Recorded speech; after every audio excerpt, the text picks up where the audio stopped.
মাধ্যমিক online guide চ্যানেলে তোমাদের সকলকে শুভেচ্ছা। তো আমরা একটা প্রকল্প চালু করেছি।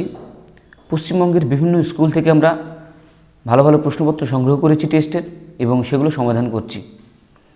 তো আজকে আমরা হাতে পেয়েছি মুর্শিদাবাদ জেলার একটা প্রসিদ্ধ শিক্ষা প্রতিষ্ঠান আমতলা গার্লস হাই স্কুল। তো প্রশ্নপত্র সেটটা প্রচণ্ড ভালো, তাই আমরা ওটা সিলেক্ট করে আজকে আমরা সমাধান করব। তোমরা একটা জিনিস ভাবো, মাধ্যমিকে কিন্তু আর বেশি সময় বাকি নেই। তোমরা সকলেই অবগত যে সময় বহিয়া যায় নদীর স্রোতের পায়, অর্থাৎ সময় পেরিয়ে গেলে কিন্তু সময়টা তোমরা আর হাতে পাবে না। তাই সময় যাতে নষ্ট না করা যায় সেটা সব থেকে তোমাদেরকে বেশি মাথায় রাখতে হবে। এখনও পর্যন্ত টেস্ট পেপার বেরোয়নি, তাই সেদিকে নজর না রেখে তোমরা কি করো, আমরা যে প্রশ্নপত্রের সেটগুলো দিচ্ছি খুব ভালো ভালো প্রশ্নপত্র রয়েছে, এগুলো যদি তোমরা প্র্যাকটিস করো মাধ্যমিকে কিন্তু তোমরা সরাসরি কমন পাবে। তাই আমরা বেশি বাড়তি কথাবার্তা না বলে সরাসরি যে আমাদের প্রশ্নপত্র রয়েছে সেখানে কিন্তু আলোচনা পর্বে আমরা চলে যাচ্ছি। তাহলে তোমরা দেখো স্ক্রিনে আমাদের প্রথম প্রশ্নটা রয়েছে, গ্রিনহাউস গ্যাস হিসাবে পৃথিবীর উষ্ণতা বৃদ্ধিতে নিচের কোনটির অবদান সবচেয়ে বেশি? তাহলে কোন গ্যাস গ্রিনহাউস গ্যাস হিসাবে সবথেকে বেশি দায়ী? এটা কিন্তু হবে কার্বন ডাই অক্সাইড। এখানে option C, carbon die oxide. দুয়ের দাগের প্রশ্ন দেখো, ভালো একটা প্রশ্ন। 7 গ্রাম নাইট্রোজেন গ্যাসের জন্য আদর্শ গ্যাস সমীকরণটি কি? এই প্রশ্নটা মাধ্যমিকে তোমাদের কনফার্ম 100% পড়বেই, এটা মাথায় রাখো। 7 গ্রাম নাইট্রোজেনের জন্য তাহলে পিভি সমান এনআরটি আমরা জানি, এবার এন এর মানটা আমাদেরকে বার করতে হয়। তাহলে এন সমান কত হবে? আমরা কি জানি নাইট্রোজেনের আণবিক ভর কত? 28, তাহলে 7/28 হবে। তাহলে পিভি সমান 7/28 ইন্টু আরটি, তাহলে পিভি সমান 1/4 আরটি। এখানে অপশান দেখো, অপশান ডি। এবার 3 দাগের প্রশ্নটা, কার্বনযুক্ত কোনো গ্যাসীয় পদার্থের বাষ্প ঘনত্ব 13, তাহলে তার আণবিক ভর কি হবে সেটা বার করতে হবে তোমাকে। দিয়ে বলছে আণবিক সংকেত কোনটা হতে পারে? তাহলে আমরা কি জানি এম সমান 2D হয়।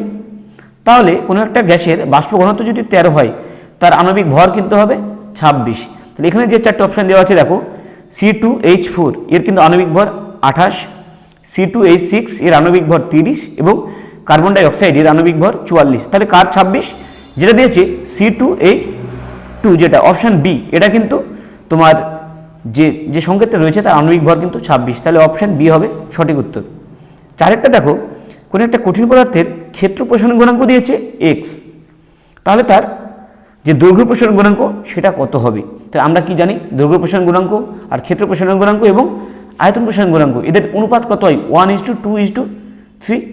তাহলে ক্ষেত্র প্রসারণ গুণাঙ্ক যদি x হয় তাহলে যে দৈর্ঘ্য প্রসারণ গুণাঙ্ক তার অর্ধেক হবে। তাহলে অপশান কিন্তু এটা হবে x/2, অপশান এ 4এরটা। 5এরটা দেখো, আলোর প্রতিসরণে যে রাশিটার মান পরিবর্তিত হয়। এবার আমরা কি জানি আলোর যে প্রতিসরণ হয় কেবলমাত্র একটা জিনিস পরিবর্তন হয় না, সেটা হচ্ছে কম্পাঙ্ক। এখানে অপশানগুলো কী আছে দেখো, আলোর বেগ, আলোর তরঙ্গদৈর্ঘ্য এবং কম্পাঙ্ক আর এবি উভয়। তাহলে কম্পাঙ্ক বাদে বাকি যে দুটো রয়েছে আলোর বেগ এবং আলোর তরঙ্গদৈর্ঘ্য দুটোই কিন্তু পরিবর্তন হয়। তাহলে অপশান ডি হবে উত্তর সঠিক। 6টা দেখো, কোন আলো সবথেকে বেশি বিক্ষিপ্ত হয়? তাহলে যার তরঙ্গদৈর্ঘ্য সবথেকে কম সেটা বিক্ষিপ্ত বেশি হবে। তাহলে অপশান ডি বেগুনি, 6এর অপশান ডি। 7এরটা দেখো, পরিবাহিতার যে এসআই একক তোমরা জানো মো বলা হয়, মো এর একটা অপর নাম আছে সেটাই জিজ্ঞাসা করেছি, ওটা হবে অপশান ডি সিমেন্স। 8এরটা দেখো, 240 ভোল্ট এবং 60 ওয়াট একটা রেটিং দিয়েছে একটা বাল্বের, সেই বাল্বটার ফিলামেন্টের রোধ কত হবে? তাহলে এখানে একটা সরাসরি সূত্র আছে, আমরা কি জানি আর সমান v²/p। তাহলে এখানে v সমান 240 ইন্টু 240, তাহলে v²/p মানে 60, কাটাকাটি করে দেখো 960 ওহম। তাহলে অপশান বি হবে সঠিক উত্তর 8এরটা।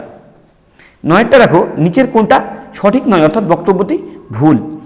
আলফা, প্রথম অপশান আছে আলফা কণার আয়নিত করার ক্ষমতা সর্বাধিক। আমরা কি জানি আলফা, বিটা এবং গামা যে রশ্মি রয়েছে তার মধ্যে কিন্তু সব থেকে যে আধান বেশি কার?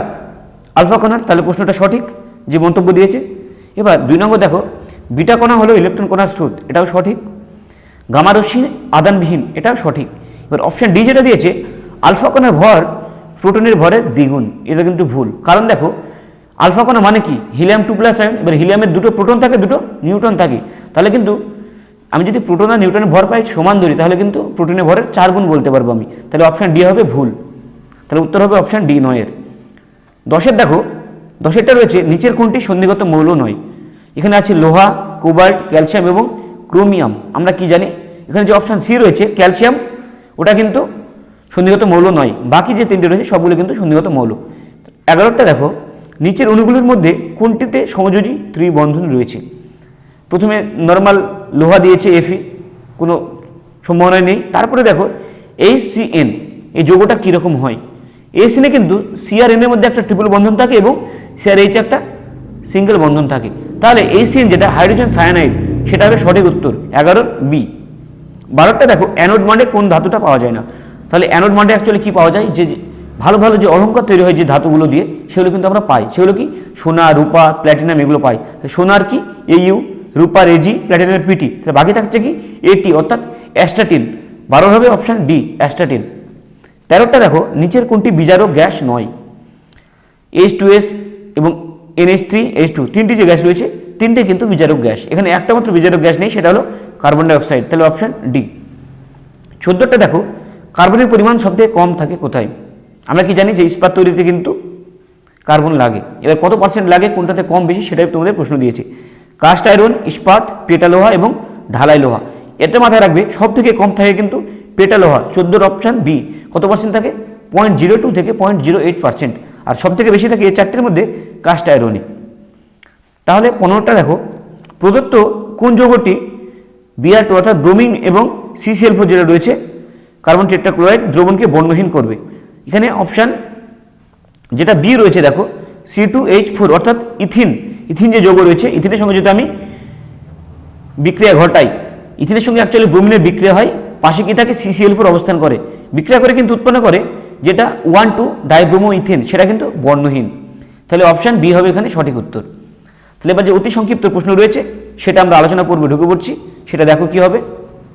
এবার 2-এর যে 1-এর প্রশ্ন, জ্বালানির তাপের মূল্যের এসআই একক কি? এখানে দুটো তুমি লিখতে পারবে, কিলোজুল পার কেজিও লিখতে পারবে, কিলো ক্যালোরি পার কেজিও লিখতে পারবে, কিন্তু আমি প্রেফার করব কিলোজুল পার কেজিটা লিখবে তোমরা। এবার অথবা একটা প্রশ্ন রয়েছে, একটি জৈব greenhouse gas, methane gas, CH4। পাওয়ার অ্যালকোহল কি? 2 নম্বর প্রশ্নটা, এটা ভালো প্রশ্ন। পাওয়ার অ্যালকোহল কি অ্যাকচুয়ালি? তাহলে এটা কিন্তু একটা জ্বালানি। যে পাওয়ার অ্যালকোহল কি থাকে? তোমার 80% কিন্তু পেট্রোল থাকে, আর 20% ইথানল থাকবে এবং কিছু অল্প পরিমাণে বেনজিন থাকে। তাহলে কি কি থাকলো? 80% পেট্রোল, 20% ইথানল এবং অল্প পরিমাণে, একদম প্রায় 100% হয়ে গেল ধরো, ইথানল 20% একটু কম, তো বাকি যেটা থাকছে সেটা কিন্তু বেনজিন থাকে। এবার 3-এর প্রশ্ন, আদর্শ গ্যাসের যে অণুগুলো রয়েছে তার স্থিতিশক্তির মান কত? আদর্শ গ্যাসের যে অণুগুলো রয়েছে সেটা সবসময় বিচরণ করে বেড়ায়, তাহলে ওদের সবসময় পুরোটাই কিন্তু গতিশক্তি, এদের স্থিতিশক্তি নেই, তাহলে স্থিতিশক্তি 0 হবে। এবার 4-এর দাগের প্রশ্ন দিয়েছে, 0 ডিগ্রি সেলসিয়াস উষ্ণতায় 1 বায়ুমণ্ডলের চাপ অর্থাৎ 1 এটিএমে 1 মোল কোনো গ্যাসের আয়তন 22.4 লিটার হলে আর এর মান কত? তাহলে নর্মালি জিজ্ঞাসা করেছে আর এর মান কত হয়, তাহলে আমরা সবাই জানি 8.314 জুল পার মোল কেলভিন। 4-এরটা হলো। 5-এরটা দেখো, গ্যাসের আয়তন প্রসারণ গুণাঙ্কের মান কত? এটা কিন্তু সরাসরি তোমরা যে চার্লসের সূত্র রয়েছে সেখান থেকে কিন্তু পেয়ে যাচ্ছ। যে চার্লসের সূত্রে আমরা কি জানি, 1 ডিগ্রি সেলসিয়াস যদি আমি তাপমাত্রা বাড়াই, তাহলে কতটা বাড়ে? 1/273 অংশ বাড়ে। 0 ডিগ্রি সেলসিয়াসের যে আয়তন তার, তাহলে 1/273 পার ডিগ্রি সেলসিয়াস। এবার 5-এর একটা অথবা দিয়েছে, তাপীয় রোধের এসআই একক কি?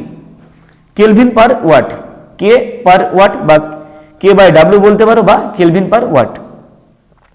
এরপরে অথবাতে একটা প্রশ্ন রয়েছে দেখো, অথবাটা হলো এবার 6-এর প্রশ্নটা দেখো, উত্তর লেন্সের সামনে কোন অবস্থানে বস্তু রাখলে রৈখিক বিবর্ধন 1 হবে? অর্থাৎ রৈখিক বিবর্ধন 1 মানে কোনো রকম বিবর্ধন সম্ভব নয়, অর্থাৎ যেরকম প্রতিচ্ছবি হবে বস্তুটাও সেরকম ছিল সেরকমই, অর্থাৎ বস্তু দৈর্ঘ্য এবং যে প্রতিবিম্বের দৈর্ঘ্য দুটোই সমান হবে। এটা কোথায় থাকে লেন্সের? তেমন উত্তর লেন্সের 2R অর্থাৎ বক্রতা ব্যাসার্ধে যদি আমি রাখি, তাহলে উল্টো দিকে কিন্তু বক্রতা ব্যাসার্ধের ছবিটা তৈরি হয়। এবার যেহেতু দূরত্বটা একই লেন্স থেকে, এদিকে যেটা বক্রতা ব্যাসার্ধ ওদিকেও সেম, তাহলে দূরত্ব যেহেতু সেম, তাহলে বক্রতা ব্যাসার্ধ দুই দিকে যেহেতু একই দৈর্ঘ্য, তাই যে বিবর্ধন সেটাও কিন্তু 1 হবে। এরপরে দেখো একটা প্রশ্ন রয়েছে 7-এর দাগের, কোন ক্ষেত্রে প্রিজম থেকে নির্গত রশ্মির তীব্রতা সব থেকে বেশি হয়? এখানে যে অভ্যন্তরীণ পূর্ণ প্রতিফলন থাকে, অভ্যন্তরীণ পূর্ণ প্রতিফলন মানে কি? পুরোটাই কিন্তু ঘুরে চলে যাচ্ছে, তাহলে এটা কিন্তু উত্তর হবে অভ্যন্তরীণ পূর্ণ প্রতিফলন বা টোটাল ইন্টারনাল রিফ্লেকশন। 8-এরটা দেখো, ফিউজ তার বৈদ্যুতিক মেইন লাইনের সহিত কোন সমবায়ে যুক্ত থাকে? তাহলে আমাদের বাড়িতে যে ফিউজ তারটা থাকে, আমরা কি চাইবো? যদি আমি বেশি কারেন্ট হয়ে যাই বা শর্ট সার্কিট হয়ে যাই, ফিউজ তারটা আগে গলে যাক, ফিউজ তার গললে আমাদের যে যন্ত্রপাতি সেগুলো বেঁচে যাবে, তাহলে সেটাকে কিন্তু আমরা সরাসরি আমি একই কারেন্ট প্রবাহ দেওয়ার চেষ্টা করবো, তাহলে এটা হবে শ্রেণী সমবায়। 9টা দেখো 1 কিলোওয়াট ঘন্টা সমান কত জুল, তাহলে কিলোওয়াট ঘন্টা কিসের একক? শক্তির একক, কিন্তু ওয়াট হলো কিলোওয়াট বা ওয়াট যেটা বলো সেটা কিন্তু ক্ষমতার একক, তার সঙ্গে যখনই ঘন্টা অর্থাৎ সময় গুণ করলাম সেটা কিন্তু যে শক্তির একক হয়ে গেল তড়িৎ শক্তি, তাহলে গুণ করতে হবে 1 ওয়াট এবং 1 কিলোওয়াট মানে 1000 ওয়াট, তাহলে 1000 ইন্টু 3600 সেকেন্ড 1 ঘন্টা মানে, তাহলে উত্তর আসছে তোমার 3.6 ইন্টু 10⁶ যে জুল, সেটা হবে উত্তর। এবার 10এরটা দেখো, কোন পরমাণুর ক্ষেত্রে বন্ধন শক্তির প্রতি নিউক্লিয়ানে মান 0 হয়? তাহলে নিউক্লিয়ার মানে কি? পরমাণু নিউক্লিয়াসে যে প্রোটন এবং নিউট্রন থাকে তাদেরকে বলা হয় নিউক্লিয়ান। আমরা কি জানি যে সাধারণ হাইড্রোজেন বা হাইড্রোজেন যে প্রথম যেটা প্রোটিয়াম তার কিন্তু নিউক্লিয়াসে কি থাকে না, নিউট্রন থাকে না, তাহলে নিউক্লিয়ানে কিন্তু মান 0 হবে সাধারণ হাইড্রোজেনের। অথবা তো একটা প্রশ্ন রয়েছে দেখো, কার্বন 14 আছে, সেখান থেকে একটা বিক্রিয়া হচ্ছে, কি তৈরি হচ্ছে? নাইট্রোজেন তৈরি হচ্ছে, একটা জিজ্ঞাসা চিহ্ন আছে। তাহলে এখানে দেখো প্রথমে কি না, যে টোটাল যে ভরটা সেটা কিন্তু 14 ছিল, ওদিকে কি 14 আছে, কিন্তু যেটা প্রোটন সংখ্যা 6 থেকে 7 হয়েছে। তাহলে এখানে আমাকে কি ভাবতে হবে? একটা নিউট্রন একটা প্রোটনে পরিণত হয়েছে, নিউট্রন যদি প্রোটনে পরিণত হয় সঙ্গে সঙ্গে একটা কী বেরোবে? চার্জটাকে ঠিক রাখার জন্য একটা ইলেকট্রন বেরোবে, তাহলে ওখানে তুমি একটা ইলেকট্রন দিতে পারো বা বিটা লিখতেও পারো, বিটা কণার স্রোত মানে ইলেকট্রন, তাহলে ওখানে বিটা বা ইলেকট্রন। এবার একটা ভালো স্তম্ভ আছে, কী কী আছে দেখো 11টা। প্রথমে রয়েছে ক্ষারীয় মৃত্তিকা ধাতু, তাহলে ক্ষারীয় মৃত্তিকা ধাতু কী আছে এখানে? 3 নম্বর অপশন দেখো বেরিলিয়াম, তাহলে এ হবে বেরিলিয়াম। এবার কার্বন বিজারণ পদ্ধতিতে কোনটা নিষ্কাশন করা হয়, কোন ধাতু? Option A zinc. একটি তেজস্ক্রিয় হ্যালোজেন মৌল কি? Option 4 astatine. বা জার্মান সিলভারের প্রধান উপাদান কপার, অর্থাৎ অপশান 2 50%ই কিন্তু কপার থাকে। আর এটা মাথায় রেখো, জার্মান সিলভারের পরিমাণ 0, অর্থাৎ জার্মান সিলভার থাকে না। 12টা প্রশ্ন দেখো, একটি সমযোজী যৌগের নাম লেখো যা জলীয় দ্রবণে তড়িৎ পরিবহন করে। হাইড্রোক্লোরিক অ্যাসিড একটা সমযোজী যৌগ যেটা কিন্তু জলীয় দ্রবণে তড়িৎ পরিবহন করে। এর অথবাতে একটা প্রশ্ন রয়েছে দেখো, কোন যৌগগুলো ধ্রুবীয় দ্রাবকে দ্রবীভূত হয়? তাহলে আমরা একটা ধ্রুবীয় দ্রাবক মানে কি জানি? জল একটা ধ্রুবীয় দ্রাবক, তাহলে যে কোনো যে আয়নীয় যৌগ সেগুলো কিন্তু সহজে ধ্রুবীয় দ্রাবকে দ্রবীভূত হয়, তাহলে আয়নীয় যৌগ বলতে হবে। উত্তর হলো আয়নীয় যৌগ। এবার দেখো 13টা দিয়েছে, তড়িতে সুপরিবাহী কিন্তু তড়িৎ অবিশ্লেষ্য একটু পদার্থ। আমরা কি জানি? পারদ অর্থাৎ Hg, এটা কিন্তু তড়িৎ পরিবহনে সক্ষম কিন্তু তড়িৎ বিশ্লেষ্য পদার্থ নয়। 14টা দেখো, পিতলের উপর রূপার প্রলেপ দিতে হবে, এবার তড়িৎ বিশ্লেষ্য হিসাবে কি ব্যবহার করব? তো পিতলের উপর আমি যেহেতু যার দেবো, কি বলো ওটাকে, প্রলেপ দেবো, সেইগুলোতে একটা আমার যৌগ লাগবে, তাহলে এমন একটা যৌগ আছে যেটা ব্যবহার করা হয় পটাশিয়াম আর্জেন্টো সায়ানাইড। উত্তর মাথায় রেখো, পটাশিয়াম আর্জেন্টো সায়ানাইড, খুব গুরুত্বপূর্ণ একটা প্রশ্ন এটা। এরপরে রয়েছে 15 দাগের প্রশ্ন, সালফান কি? আমরা কি জানি যে যে সালফান হলো সালফিউরিক অ্যাসিডের সঙ্গে যে সালফার ট্রাইঅক্সাইড বিক্রিয়া করে কি তৈরি হয়? যে ওলিয়াম তৈরি হয়, H2H2O7। ওই 100% ওলিয়ামকে বলা হয় সালফান। তাই যদি সংক্ষেপে বলো 100% ওলিয়ামকে বলা হয় সালফান, নাম্বার কাটতে পারবে না। এবার দেখো 16 দাগের একটা প্রশ্ন দিয়েছে, প্রডিউসার গ্যাস কি? এটা একটা খুব ভালো প্রশ্ন। আমরা কি জানি? কার্বন মনোক্সাইড এবং নাইট্রোজেন, এই দুটো গ্যাস রয়েছে। কার্বন মনোক্সাইড এবং নাইট্রোজেন, কার্বন মনোক্সাইড কিন্তু 25% থাকে, নাইট্রোজেন প্রায় 70%, তাহলে 95% হলো। আর বাকি যে 4-5% রয়েছে, অক্সিজেন থাকে, হাইড্রোজেন গ্যাস থাকে, অন্য কিছু গ্যাস থাকে। এখানে প্রধান দুটো উপাদান নাইট্রোজেন এবং কার্বন মনোক্সাইড গ্যাস। অথবাতে একটা প্রশ্ন রয়েছে, পুরাতন তৈলচিত্র কোন গ্যাসের সংস্পর্শে কালো হয়ে যায়? তাই তৈলচিত্র কি থাকে? লেডের যে বিভিন্ন যে যৌগগুলো, লেড কার্বনেট বলো বা লেড সালফেট, সেগুলো থাকে। এবার লেড কার্বনেট বা লেড সালফেট এগুলো কিন্তু যে হাইড্রোজেন সালফাইড বা H2S গ্যাসের সংস্পর্শে এসে লেড সালফাইড তৈরি করে, PbS, সেটা কিন্তু কালো বর্ণের, ওই জন্য কালো হয়ে যায়। তাহলে এখানে গ্যাসের নাম হবে হাইড্রোজেন সালফাইড গ্যাস। এরপরে দেখো 3 কার্বনযুক্ত অ্যালকাইনের হাইড্রোজেনের সংখ্যা কত? তাহলে অ্যালকাইন যেটা রয়েছে তার সাধারণ সংকেত কি? CnH2n-2। তাহলে n যেহেতু এখানে 3, তাহলে হাইড্রোজেন কটা হবে? 2n-2, 2n-6-2, অর্থাৎ 4টে, তাহলে হাইড্রোজেন থাকবে 4টে। অথবা একটা প্রশ্ন রয়েছে PTFE, এটা একটা পলিমারের নাম কি? পলিটেট্রাফ্লুরোইথিলিন। এর মনোমারের নাম জিজ্ঞাসা করতে পারে, মনোমারের নাম হবে টেট্রাফ্লুরোইথিলিন। এরপরে দেখো 18 দাগের প্রশ্নটা, একটি জৈব বিশ্লেষ্য পলিমার কি? এমন একটা পলিমার যেটা বিশ্লেষণ হয়ে যায়, জৈব বিশ্লেষ্য। অনেক কিছু উদাহরণ আছে এখানে, স্টার্চ, প্রোটিন, যে কোনো একটা বলতে পারো, স্টার্চ, সেলুলোজ বা প্রোটিন। তাহলে এখানে আমরা শর্ট প্রশ্নগুলো এখনো পর্যন্ত আলোচনা করলাম, যে 1 নম্বর তোমাদের প্রশ্ন রয়েছে। এরপরে যে 2 নম্বর এবং 3 নম্বরে ভালো ভালো প্রশ্ন রয়েছে, খুব গুরুত্বপূর্ণ প্রশ্ন রয়েছে, সেগুলো তোমাদের স্ক্রিনে দেখিয়ে দিচ্ছি। প্রশ্নগুলো তোমরা অবশ্যই দেখো। আবারও বলছি, সামনে মাধ্যমিক, সময় খুবই কম, এখনও হাতে টেস্ট পেপার আসেনি। সময়টাকে কিন্তু কাজে লাগাও, ব্যবহার করো, একদম সময় নষ্ট করো না। আমরা তোমাদের পাশে আছি। প্রত্যেকটা প্রশ্ন তোমাদের যে ভালো ভালো প্রশ্নগুলো রয়েছে আমরা হাতে পাচ্ছি, সেগুলো কিন্তু সলভ করে দিচ্ছি, ভালোভাবে সেগুলো ব্যাখ্যা করে দিচ্ছি। সর্বোপরি তুমি অনেক জায়গায় হয়তো উত্তর পাবে, সহজে উত্তর পেয়ে যাবে, কিন্তু যে ব্যাখ্যাকারে বলছি প্রত্যেকটা প্রশ্ন সেটা তোমরা কোথাও পাবে না। এখানে তুমি একটা এমসিকিউ করার সঙ্গে সঙ্গে কিন্তু বাকি 3টে অপশান তোমাদের সেটাও কিন্তু বলা হচ্ছে, সেটা নিয়ে কিন্তু এমসিকিউ হতে পারে, সেগুলো ক্লিয়ারলি তোমাদেরকে বলছি। তাই কোনোভাবে সময় নষ্ট করো না, প্রত্যেকটা ভিডিও প্রথম থেকে শেষ পর্যন্ত দেখো এবং তোমাদের যেখানে সমস্যা হচ্ছে সমস্যাগুলো আমাদের কমেন্ট বক্সে জানাও।